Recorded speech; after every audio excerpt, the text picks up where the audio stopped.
Hai guys, jumpa lagi bersama saya di channel yang membahas seputar persoalan-persoalan hukum, baik berdasarkan ketentuan hukum yang berlaku atau peraturan perundang-undangan yang ada di Indonesia, maupun dalam teori ataupun praktek. Pada kesempatan ini, saya ingin membahas tentang atau seputar persoalan hukum menyangkut hutang dan jaminan kebendaan. Adapun yang menjadi alasan atau menjadi latar belakang sehingga saya mengangkat topik ini, karena kehidupan kita sehari-hari tidak lepas dari persoalan hutang piutang. Jadi perlu dibuat dalam sebuah perjanjian. Lalu seringkali debitur atau konsumen dalam perjanjian pembiayaan pembelian kendaraan bermotor melalui perusahaan pembiayaan atau leasing tidak dapat atau tidak mampu atau terlambat untuk membayar kewajibannya atau membayar cicilan atau kreditnya kepada kreditur atau perusahaan leasing. Sehingga dengan mengangkat topik ini, kita mengetahui apa sanksinya apabila debitur atau konsumen tidak melaksanakan kewajibannya sebagaimana tertuang dalam perjanjian, dan untuk mengetahui dalam keadaan apa saja kreditur dapat melaksanakan haknya untuk melakukan eksekusi atas jaminan utang. Katakanlah kalau untuk perjanjian pembiayaan pembelian kendaraan bermotor, yaitu kendaraan atau baik itu mobil atau motor yang dibeli melalui perusahaan leasing.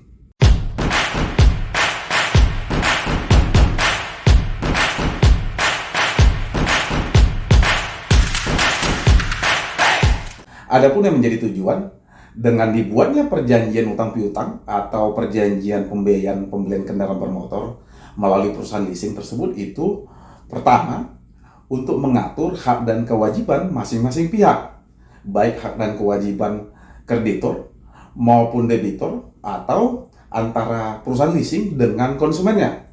Yang kedua, dengan perjanjian tersebut itu bisa menjadi pengingat atau reminder tentang apa saja yang menjadi hak dan kewajiban para pihak. Sehingga dengan mengetahui hak dan kewajiban para pihak dapat diharapkan menghindari sengketa atau perselisihan atau konflik antara para pihak. Lalu yang ketiga, dengan perjanjian tersebut itu dapat menjadi bukti tentang adanya kesepakatan para pihak. Dan yang keempat, apabila terjadi sengketa, maka pihak yang merasa dirugikan oleh pihak lainnya mempunyai dasar hukum atau alasan yang kuat apabila ingin mengajukan tuntutan hukum kepada pihak yang melakukan pelanggaran atau ingkar janji atas perjanjian yang telah dibuat sebelumnya antara para pihak. Lalu, hal-hal apa saja yang biasanya diatur dalam sebuah perjanjian utang piutang atau perjanjian pembiayaan pembelian kendaraan bermotor melalui perusahaan leasing? Pertama, ada identitas para pihak atau identitas dari kreditur atau debitur atau identitas dari perusahaan leasing maupun konsumennya. Lalu kemudian dalam perjanjian tersebut itu juga ada kesepakatan para pihak. Nah, kesepakatan para pihak ini itu menyangkut tentang apa yang menjadi hak dan kewajiban para pihak. Lalu ada waktu dan cara pembayarannya. Di situ disampaikan tentang setiap tanggal berapa si konsumen melakukan pembayaran kepada perusahaan leasing atau setiap tanggal berapa si debitur melakukan pembayaran atau cicilan kredit kepada si kreditur. Di situ juga disampaikan tentang jatuh tempo pembayaran baik debitur atau konsumen atau kapan waktu pelunasannya. Di situ juga disampaikan tentang bagaimana atau dalam hal kondisi apa saja sehingga debitur ataupun konsumen dapat dinyatakan ingkar janji atau wan prestasi.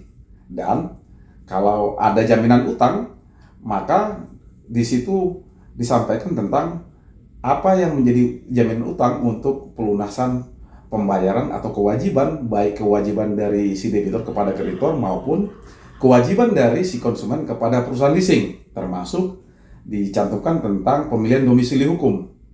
Dan terakhir, di situ juga ditandatangani oleh para pihak dan biasanya itu dibuat dalam rangkap 2 dengan mencantumkan tanda tangan di atas materai. Pertanyaan berikutnya, upaya-upaya apa saja yang bisa dilakukan oleh kreditor atau perusahaan leasing apabila ada pihak yang ingkar janji atau wan prestasi dalam melaksanakan perjanjian utang piutang atau perjanjian pembelian kendaraan bermotor. Di sini, apabila ada pihak yang melakukan ingkar janji atau wan prestasi, bisa diberikan surat peringatan atau somasi. Lalu bisa juga dilakukan eksekusi jaminan apabila memang dalam perjanjian utang piutang tersebut itu ada jaminan utang.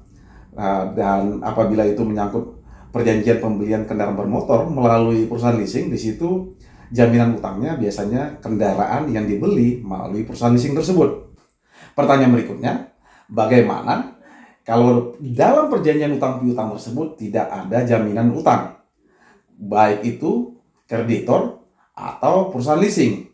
Dalam hal ini, baik kreditor atau perusahaan leasing dapat melakukan upaya hukum. Pertama, ada upaya hukum secara perdata dengan mengajukan gugatan perdata melalui pengadilan. Di gugatan, kita bisa mengajukan permohonan agar dapat diletakkan sita jaminan atau konservator beslah sebagai jaminan kalau gugatan kita diterima atau menang. Nah, gugatan tersebut dengan adanya sita jaminan, maka gugatan kita tersebut tidak hanya menang di atas kertas, tetapi bisa juga dilakukan eksekusi. Lalu, upaya hukum kedua ada kepailitan, baik itu melalui dengan mengajukan permohonan PKPU atau penundaan kewajiban pembayaran utang atau permohonan pailit. Kalau pailit, nantinya semua aset dari debitur itu akan dijual dan dilelang dan hasilnya akan dibagi kepada semua kreditor sebagai pelunasan atau pembayaran utang dari si debitur kepada para kreditor. Baik itu kreditor preferent, kreditor separatis maupun kreditor konkuren. Adapun upaya hukum ketiga dengan cara membuat laporan polisi dengan catatan dalam perjanjian utang piutang tersebut atau perjanjian pembelian kendaraan bermotor melalui perusahaan leasing ada dugaan tindak pidana.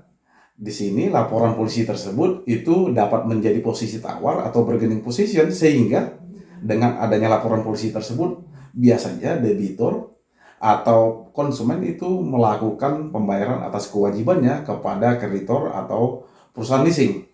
Biasanya tindak pidana dalam perjanjian utang piutang ini ada tindak pidana pemalsuan atau tindak pidana penipuan ataupun penggelapan. Demikian dari saya. Semoga hal-hal yang saya sampaikan ini dapat bermanfaat buat teman-teman sekalian. Salam dari saya.